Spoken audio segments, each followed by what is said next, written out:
အားလုံးပဲမြင်လာပါကျွန်တော်တင်တဲ့ရှင်းလင်းချက်အားလုံးတို့ဒီ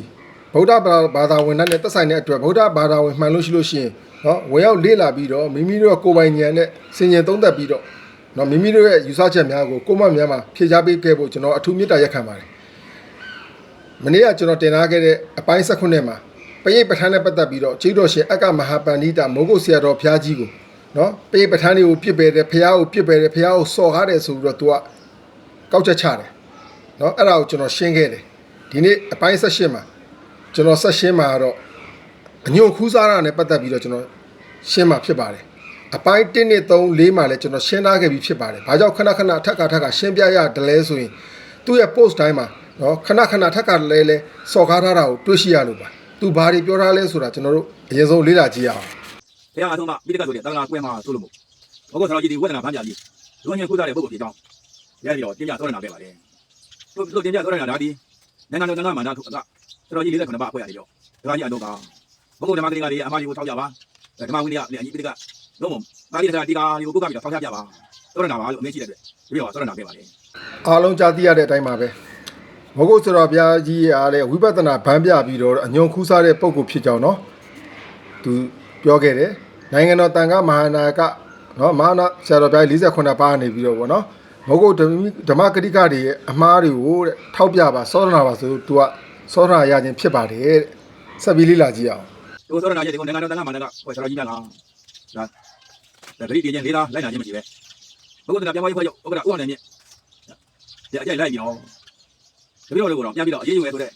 ကြောင်းဒါလောက်လာတဲ့အခါမှာဒါတပည့်တော်တို့ကလည်းပြန်ပြီးတော့ရှင်းရမယ်တောင်းဝင်ရှိပါတယ်တောင်းဝင်ရှိတယ်ပြန်ပြီးရှင်းနေတာဖြစ်ပါတယ်ဒါညမပြည်မှာဘုရားအဆုံးမှာပိဋကတုံးဖို့ဆိုတဲ့တာဝရကွဲမှာဆိုလို့ဒီကဲ့သို့ရှင်းပြရခြင်းဖြစ်ပါတယ်ဆရာကြီးတွေကိုပြင်မစော်ကားတာမဟုတ်ပါဘူးဆရာကြီးတွေအမတွေကိုထောက်ပြပြီးဆုံးမနေတာပါအားလုံးကြားသိကြရတဲ့အတိုင်းပါပဲသူစောဒနာခဲ့တာတွေကိုနိုင်ငံတော်တန်ခါမဟာနာယကဆရာတော်ကြီးတွေကနော်ဂရိတီချင်းလေးစားလိုက်နာခြင်းမရှိဘဲနဲ့တဲ့နော်မဟုတ်ကုတ်ဝိပဿနာပြန်ပွားရေးအဖွဲ့ချုပ်ဥက္ကဋ္ဌဦးအောင်နိုင်မြင့်အကြိုက်ကိုလိုက်ပြီးတော့တဲ့သူ့တော်မှာပြန်ပြီးတော့အရေးယူမယ်လို့တဲ့ပြန်လဲရှင်းလင်းရခြင်းဖြစ်ပါတယ်တဲ့မြန်မာပြည်မှာဘုရားအဆုံးမှဖြစ်တဲ့ပိဋကတ်သုံးပုံသာသနာကိုပြောက်မှာဆိုလို့ရှင်းလင်းရခြင်းဖြစ်ပါတယ်ဆရာတော်ဘုရားကြီးတွေကိုပြင်မစော်ကားလို့တဲ့လူချင်းမဟုတ်ပါဘူးတဲ့ဆရာတော်ဘုရားကြီးတွေအမှားကိုထောက်ပြပြီးတော့ဆုံးမနေတာဖြစ်ပါတယ်တဲ့ဆက်လေ့လာကြည့်အောင်ဘုဂုဓမ္မကြီးတွေဝေဒနာဗန်းပြကြီးလူငယ်ခုစားတာဖြစ်ကြောင်းဟောဒီဘုဂုံဝင်းစိတ်ဆရာတော်ဦးစာမျက်နှာ92မှာဘုရားကြီးကိုယ်တိုင်ဟောပြတဲ့ခေါ်ကြတဲ့အထောက်အထားကိုရပါဦးမယ်အားလုံးကြားခဲ့တဲ့အတိုင်းပါပဲမောဂုတ်ဆရာတော်ဘုရားကြီးကဝိပဿနာဗန်းပြပြီးတော့အညွန့်ခူးစားတာဖြစ်ကြောင်းဆိုတော့ဒုတိယကြိမ်ဒီအခု post ထဲမှာပဲထပ်ပြောထားပါတယ်နော် post တိုင်းမှာလည်းသူအဲ့လိုမျိုးပြောပြီးတော့စော်ကားနေတာကိုတွေ့ရတဲ့အတွက်ကျွန်တော်ရှင်းလင်းရခြင်းဖြစ်ပါတယ်သူဘာတွေဆက်ပြောမလဲဆိုတော့လေ့လာကြည့်အောင်စာမျက်နှာ92မှာအောက်ခြေမှာဘယ်လိုလာတယ်လဲဆိုတော့ပရိယအခြေခံပฏิပတ်ကအညွန့်ခူးပြီးစကားပြောတာရိပ်မိကြပါလားရိပ်မိပါပြီဗျာဒါကြောင့်ဒီကဆရာတော်တွေတမားတော်တွေကောဘုန်းကြီးတဲ့ငယ်တဲ့ပုဂ္ဂိုလ်တွေကောဒါကိုမလျှော့ကြနဲ့ကိုယ်ကံပေါင်းကြီးကိုမချိုးကြနဲ့လို့ခုနကဆရာတော်တွေကိုချီးမြှောက်ရသေးတယ်နော်မှန်ပါဗျာအဖြေအရှင်းလေးနော်ပရိယအခြေခံပရိပတ်ကအညွန့်ခူးပြီးစကားပြောတာရိပ်မိကြပြီလားပရိယဆိုတဲ့စာပေသင်ကြားမှုတရားဓမ္မတွေကိုသင်ကြားတဲ့ဟာတွေကိုအခြေခံပြီးတော့ပရိပတ်ဆိုတဲ့ကိုယ်တိုင်အကျင့်ကိုအညွန့်ခူးပြီးဆိုတော့မကျင့်ဘူးမကျင့်မဲနဲ့ဘာတွေပြောတာလဲစကားပြောတယ်ဆိုတာတရားစကားတွေခေါ်ပြောတာရိပ်မိကြပြီလားလို့ပြောတာဒါကိုဥဒ္ဒဝင်းကထောင်နိုင်တဲ့နားလည်းမရှိဘူးလိုက်မိတဲ့ဉာဏ်လည်းမရှိဘူးခန္ဓာဉာဏ်ရောက်အလုပ်ပေးတရားတွေဟောတဲ့အတွက်နော်ဒီလိုစာသိနေတော့ဓာတ်ရိုက်တွေးလို့ခေါ်လို့တော့မရဒါကိုသူ့ဉာဏ်မမှီဘူးပေါ့နော်မမှီတဲ့အတွက်သူအခုလို့ဆရာတော်ဘုရားကြီးစော်ကားခြင်းဖြစ်ပါတယ် post တော်များများမှာတွေ့ရပါတယ်မဟုတ်ဆရာတော်ဘုရားကြီးကဝိပဿနာဗန်းပြပြီးတော့အညွန့်ခူးစားတယ်ပရိပတ်ကိုအညွန့်ခူးစားတယ်ဆိုသူခဏဆွဆွစော်ကားတက်ခိုက်ထားတော့တွေ့ရတယ်အောက်မှာလည်းဗာရီထားလဲဆိုတော့ဒါကြောင့်ဒီကဆရာတော်တွေတမားတော်တွေရောဖုန်းကြီးထက်ငယ်တဲ့ပုံကိုယ်တွေရောမလျှော့ကြနဲ့ဘာမလျှော့ခိုင်းတာလဲတရားအားထုတ်တာနော်တရားကျင့်တာခန္ဓာဉာဏ်ရောက်အလုပ်ပေးတရားတွေကိုကိုယ်တိုင်ကြည့်ကြကျုပ်ကိုအားထုတ်ပြီးတော့ကိုယ်တိုင်မြင်မြင်သိရှိအောင်ကျင့်ဖို့အတွက်မလျှော့ကြနဲ့လို့ပြောတာရှင်းလေးအဖြေကကိုယ်ကံပုံကြီးကိုမချိုးကြနဲ့တဲ့ကိုယ်ကံပုံကြီးကိုမချိုးကြနဲ့ဆိုတာရခဲ့တဲ့လူဘဝကိုလည်းရတယ်အမတန်ကြုံခဲ့တဲ့ဘုရားသာသနာနဲ့လည်းကြုံနေတဲ့အချိန်မှာဒီလောက်ကောင်းတဲ့ကံဆိုတော့မရှိတော့ဘူး အဲ့လိုကောင်းတဲ့ကိုယ်ကံပုံကြီးကိုမချိုးကြနဲ့ဆိုတာတရားကျင့်ပြီးတော့နော်ဒီတန္တရာဒုက္ခတန္တရာလွတ်မြောက်လောက်ကြလို့ပြောတာအဲ့ဒါကိုယ်ကံပုံကြီးကိုမချိုးကြနဲ့လို့ပြောတာ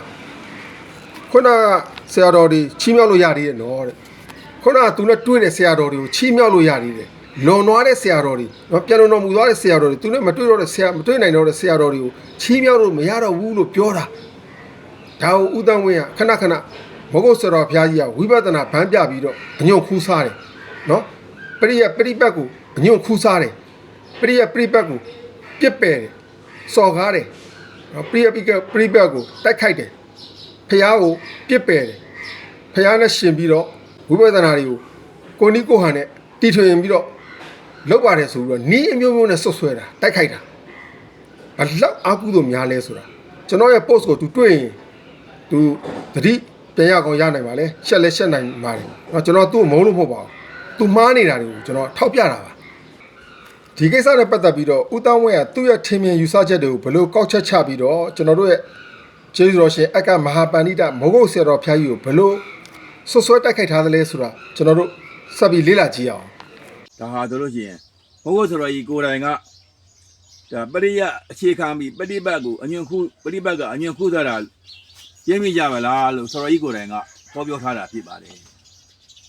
ဒီဟောပြောတာကိုအကြောင်းပြပြီးတော့ပိဋကယုံလူအပိဋကကိုမယုံညာနဲ့ငါဟောတာကိုယုံငါဟောတာကအမှန်ဒါပိဋကအတိုင်းမကျင့်ရဘူးပိဋကအတိုင်းကျင့်လို့မင်းတို့မိဘဘိုးဘွားတွေအဝိသိငရဲကြကုန်ညပြီငါလိုဆရာကောင်းနဲ့မတွေ့ကြလို့မင်းတို့မိဘဘိုးဘွားတွေအဝိသိငရဲကြကြတာဒီကားရှိမင်းတို့ငါနဲ့တွေ့တာကံကောင်းတယ်လို့မှာဒါထို့ကဲ့သို့ဟောပြောပြီးတော့